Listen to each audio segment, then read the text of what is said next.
Perkenalkan, nama saya Gregorius Sagundri Olvan. Di video kali ini, saya akan menjelaskan tentang proses drilling. Proses drilling adalah proses permesinan untuk membuat lubang bulat pada benda kerja.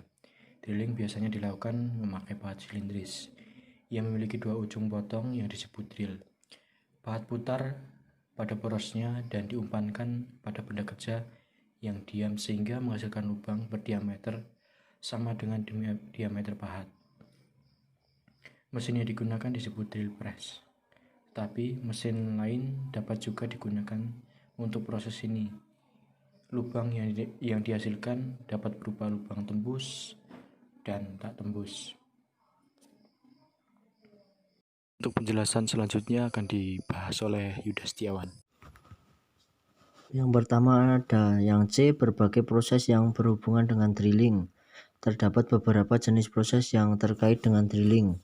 Proses ini memerlukan lubang awal yang dibentuk dengan drilling. Kemudian lubang dimodifikasi. Beberapa proses tersebut diantaranya adalah A.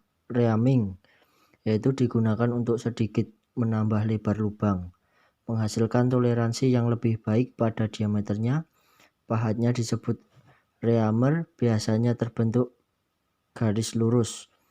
Yang kedua atau yang B, tapping. Proses ini dilakukan dengan pahat tap untuk membuat internal ulir pada permukaan dalam sebuah lubang. Yang ketiga ada counter boring, menghasilkan lubang bertingkat. Lubang diameter besar diikuti dengan lubang diameter lebih kecil. Digunakan untuk menyimpan kepala baut agar tidak menonjol. Selanjutnya ada counter sinking, merupakan serupa dengan counter boring, tetapi lubang lebih lebar berbentuk kerucut untuk menyimpan kepala skrup berbentuk kerucut. Selanjutnya ada centering, disebut juga center drilling, digunakan untuk membuat lubang awal sehingga drilling dapat dilakukan pada posisi yang lebih akurat. Pahatnya disebut central drill. Yang terakhir ada spot facing, mirip dengan proses milling, digunakan untuk meratakan permukaan tertentu benda kerja yang menonjol, terutama setelah proses drilling. Ya, selanjutnya yang D ada variasi pahat pada drilling. Matabur adalah suatu alat pembuat lubang atau alur yang efisien. Macam-macam ukuran daripada matabur terbagi dalam beberapa jenis. Di antaranya ialah di dalam satuan inci, di dalam pecahan dari 1/64 sampai 3/8 dan seterusnya. Di dalam satuan milimeter dengan setiap kenaikan bertambah 0,5 mm dengan nomor dari 80 sampai 1 dengan ukuran 0,0135 sampai 0,228 dengan tanda huruf A sampai Z dengan ukuran 0,234 sampai 0,413. Terdapat beberapa hal yang harus kita perhatikan untuk memilih matabur, yaitu yang pertama ukuran lubang, yang kedua terus benda kerja yang akan dibor, dan sudut bibirnya. Ukuran lubang menentukan garis tengah dari matabur. Setiap matabur akan menghasilkan lubang yang lebih besar daripada garis tengahnya. Sudut spiral dan sudut bibir tergantung dari benda kerja yang akan dibor. Alat penyudut dipakai untuk memeriksa sudut bibir. Sisi potong yang tumpul akan menyebabkan permukaan lubang menjadi kasar. Hal ini terjadi bila jarak sudut pahat dengan sisi potong 55 derajat untuk mengurangi akibat yang tidak baik terhadap sisi potong. Jarak perlu berpendek dengan menggerinda matabur yang lebih besar. Berikut merupakan jenis-jenis matabor.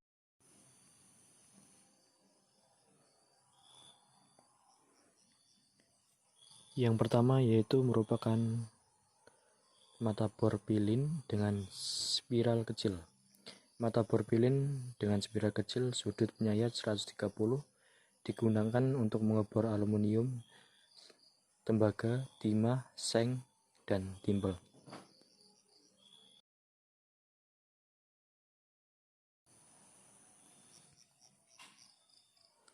Yang kedua yaitu mata bor pilin spiral besar sudut penyayat 130. Bor pilin dengan spiral besar sudut penyayat 130 derajat digunakan untuk mengebor kuningan dan perunggu.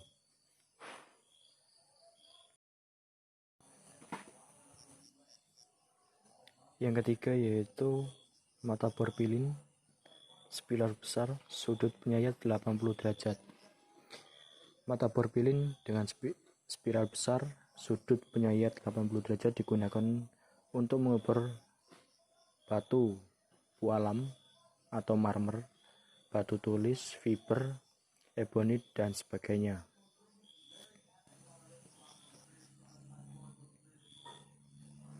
Yang keempat, mata bor pilin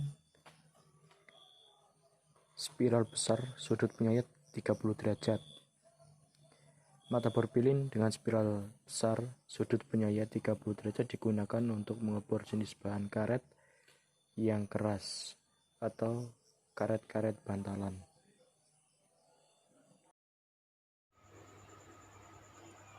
Twin speed. Mata bor twin speed merupakan mata bor yang paling banyak digunakan. Mata bor ini dapat digunakan pada mesin bor tangan dan mesin duduk, baik itu secara horizontal maupun vertikal. Mata bor twin speed digunakan untuk membuat lubang, misalnya lubang pada kayu, lalu plastik, dan logam. Ukuran yang tersedia biasanya yaitu 4-12 mm. Yang kedua ada masonry pitch. Mata bor masonry pitch digunakan untuk membuat lubang pada tembok, beton, dan batu. Pada ujung mata bor terdapat mata pisau. Mata bor ini terbuat dari bahan yang mempunyai karakteristik sangat keras. Sebab penggunaan mata bor masonry pitch ini selain berputar namun juga memukul. Tersedia dalam ukuran 4-15 mm. Yang ketiga ada spur pitch. Mata bor spur pitch dikenal dengan sebutan mata bor kayu. Pada bagian ujung mata bor ini terdapat bor runcing, dan pada bagian kelilingnya terdapat pisau pengiris. Ujung runcing pada mata bor ini berfungsi untuk menjaga mata bor supaya tetap lurus sehingga lubang yang dihasilkan presisi. Ukuran yang tersedia ialah 6-15 mm. Yang keempat ada countersink pitch.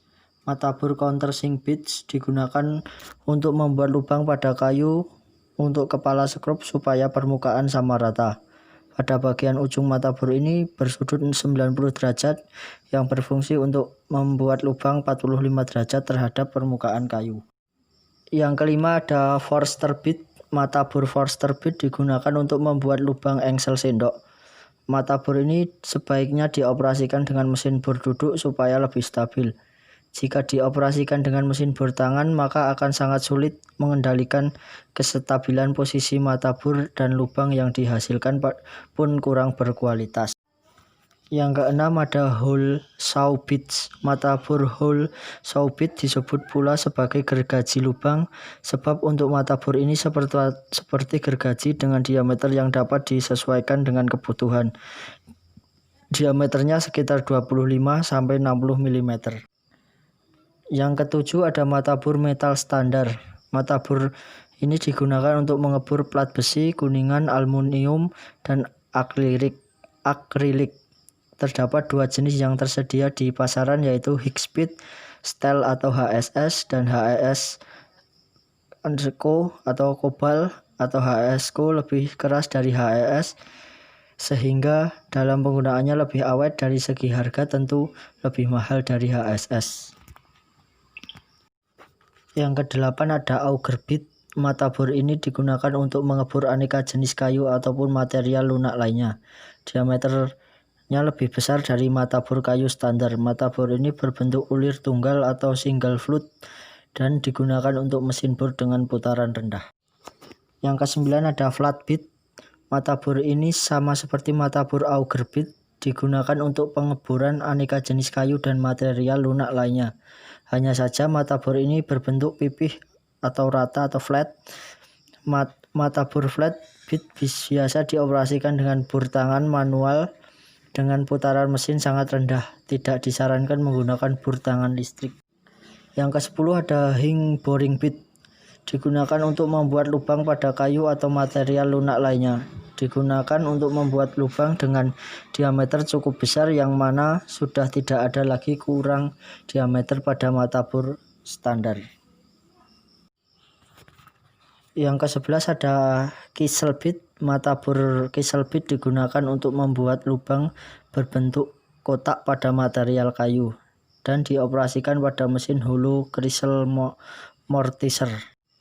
Yang ke-12 ada mortiser bit. Mata bor mortiser bit digunakan untuk membuat lubang geser pada kayu dan dioperasikan pada mesin mortising. Yang ke-13 ada router bit. Mata bor router bit digunakan untuk membuat aneka bentuk profil pada kayu atau material lunak lainnya. Mata bor ini dioperasikan pada mesin router atau trimmer. Yang ke-14 ada mata bor kaca. Mata bor ini digunakan untuk melubangi kaca. Bentuknya seperti tombak sehingga mata bor ini sering disebut sebagai mata bor tombak. Yang ke-15 ada hole saw metal. Mata bor hole saw metal digunakan untuk membuat lubang pada metal dengan diameter tertentu, biasanya untuk diameter yang cukup besar. Yang terakhir atau yang ke-16 ada core drill bit. Mata bor core drill bit serupa dengan mata bor core drill bit, hanya saja digunakan untuk membuat lubang pada beton, dinding, marmer, granit, dan jenis batuan lainnya dengan diameter tertentu, biasanya untuk diameter yang cukup besar. Untuk pembahasan selanjutnya yaitu mengenai jenis-jenis mesin drilling atau mesin bor. Yang pertama yaitu mesin bor meja. Mesin bor meja adalah mesin bor yang diletakkan di atas meja. Mesin ini digunakan untuk membuat lubang benda kerja dengan diameter kecil atau terbatas sampai dengan diameter 16 mm. Prinsip kerja mesin bor meja adalah putaran motor listrik diteruskan ke poros mesin sehingga poros berputar. Selanjutnya, poros berputar sekaligus sebagai pemegang mata bor dapat digerakkan naik turun dengan bantuan roda gigi lurus dan gigi rek yang dapat mengatur tekanan pemakanan saat pengeboran. Yang kedua, mesin bor tangan atau pistol. Mesin bor tangan adalah mesin bor yang pengoperasiannya dengan menggunakan tangan dan bentuknya mirip pistol. Mesin bor tangan biasanya digunakan untuk melubangi kayu, tembok maupun plat logam. Khusus mesin bor ini selain digunakan untuk membuat lubang juga bisa digunakan untuk memecahkan baut maupun melepas baut karena dilengkapi dua putaran yaitu kanan dan kiri.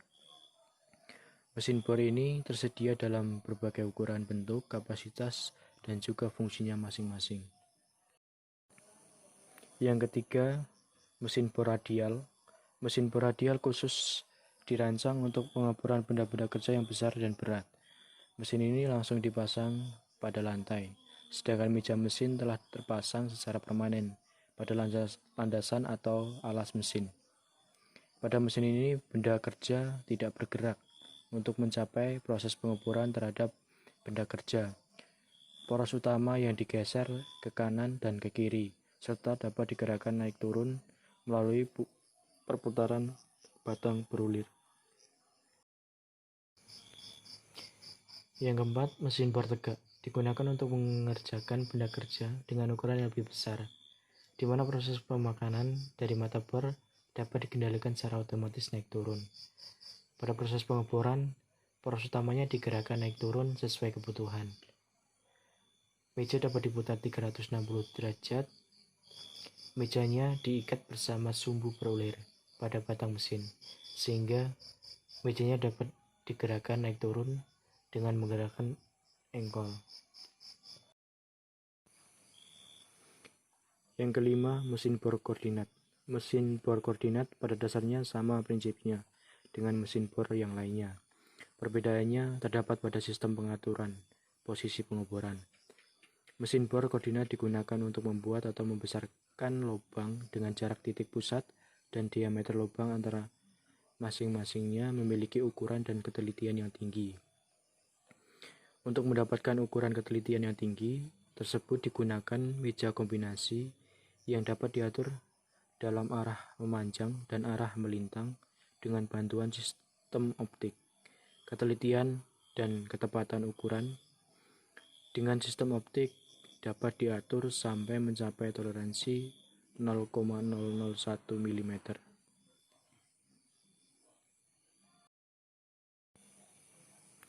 Yang keenam, mesin bor lantai. Mesin bor lantai adalah mesin bor yang dipasang pada lantai. Mesin bor lantai disebut juga mesin bor kolom. Jenis lain mesin bor lantai ini adalah mesin bor yang mejanya disangga dengan batang pendukung. Mesin bor jenis ini biasanya dirancang untuk pengeboran benda-benda kerja yang besar dan berat.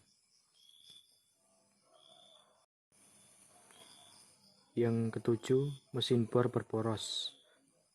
Mesin bor gang. Mesin bor ini mempunyai lebih dari satu spindle, biasanya sebuah meja dengan 4 spindle.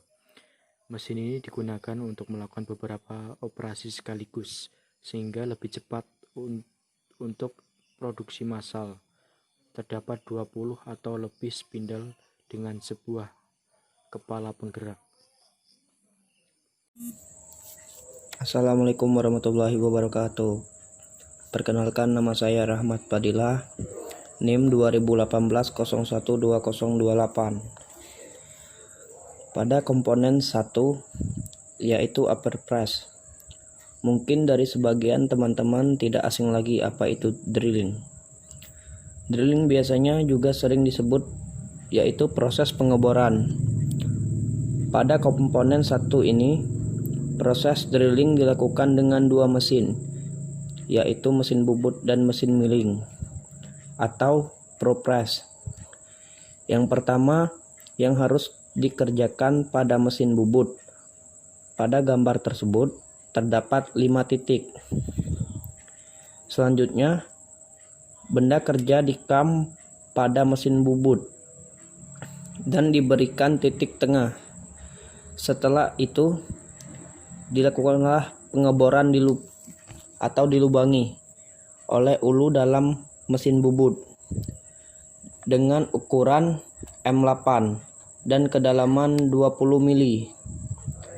Selanjutnya, ketika sudah dilakukan pengeboran, langsung dilanjutkan ke mesin milling untuk melakukan pelubangan pada 4 titik yang sudah ada di gambar. Kemudian sudah ada ukuran.